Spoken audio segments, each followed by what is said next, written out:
a child, a concrete book was a library. Entered that book gutter, a door. And we of course played baseball. Ready? Be alive. You'll want to know what raised that knot between your eyes and how it got there. And it happens that I have another rumination on baseball. A ball in flight, say not, it turns out, directed to any particular aim, lands just the same.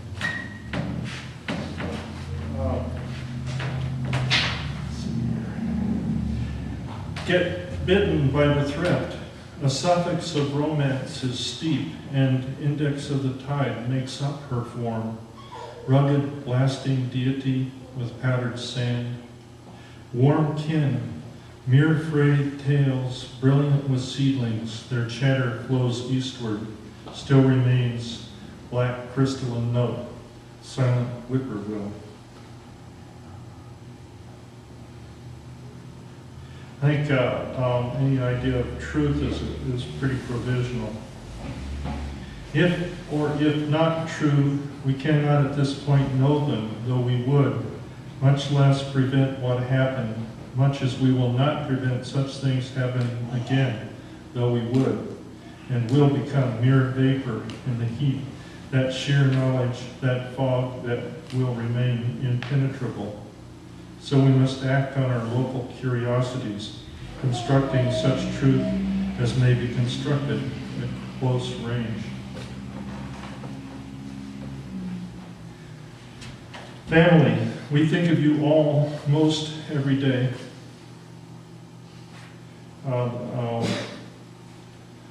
I do a lot of poems that I steal the language out of, in this case coming up out of a dictionary. Field. A curved line of the best steel and a fixed course is equally distant, sharpened from a point worn by soil within a round, called the center, one of a series, a rectangle, a ladder rung, a group, an act, a spiral, a cycle in flat conformation to the field. Circle, at the same time the land about the earth worked to go out with fullness enough is all the way round, to give a curved anything form, to pass the rounds as if following, to finish or complete one field, to whisper to the next round. And that was actually constructed out of definitions for field and round and then mashed together. Let's see. Farmers talk of losing their way in their own never quiet, never in the dark, never dark in the city I grew up in, for what was the plains was a city, is a town of 14,000 on the prairie, field with plows going round after round in the chilly dark, bodies washed occasionally by a warm breeze from the exhaust they follow, well, until exhausted. I've been lost in my room, a job never done, on dark nights with, in the lights, my bladder of the radio towers hidden, turned around in bed by long flat hills, and missing the door with no lights home, no sound to guide them home from a familiar field. And in an even tighter place, I'll bet my dad forgets his directions in perfect quiet and dark.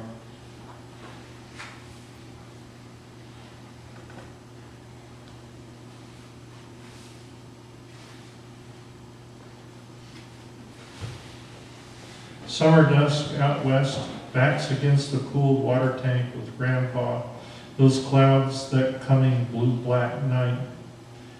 Fake dawn reflected star or planet, which indeed lightens so altogether slowly. Everything wears out, my grandfather said, even bodies, and went to bed. Kansas, back, struggle to what seems so flat and that dull rage growing up. Grass becomes so very pretty. Edges begin with mirages, dream all sky. Cemetery, wake, wind, and shadows. Mother, she is memory. Memory becomes her, a beauty of the earth. solemnly plain beneath the sky, a place no longer occupied. Mother Memory and her two refrains, those are, her two refrains are, I forget and I remember.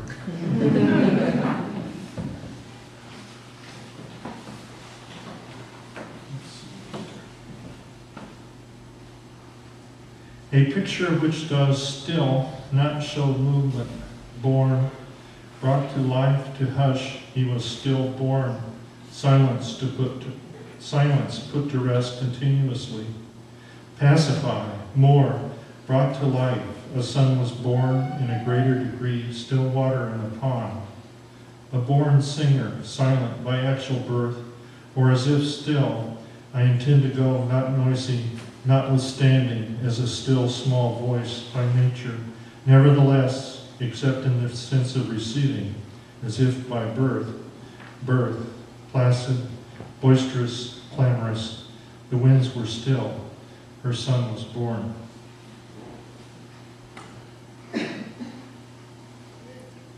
Unaccustomed, no object might coming unbidden to this crazy, terrified to mind, not know truth of anyone, but not immune.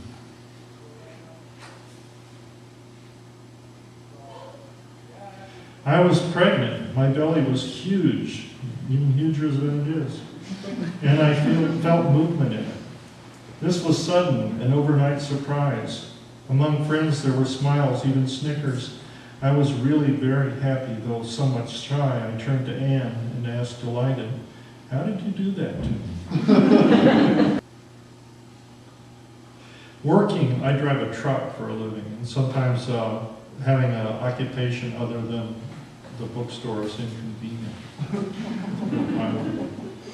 But then sometimes, strange things happen in the same night. And these two things actually did happen on the same nights, and I didn't see either one of them. Working. Last night I missed a spectacular Alice Notley Aurora Borealis poetry reading.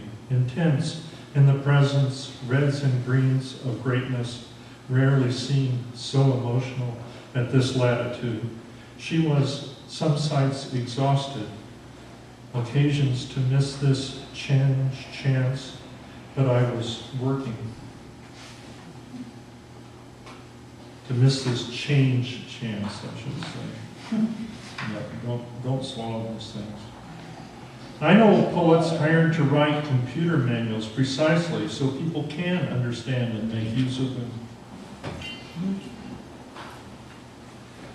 There by the burial ground, with careful attention, she turned the flower and stem between her fingers this way and that to see, and match leaf and petal to drawings in a book of spring plants.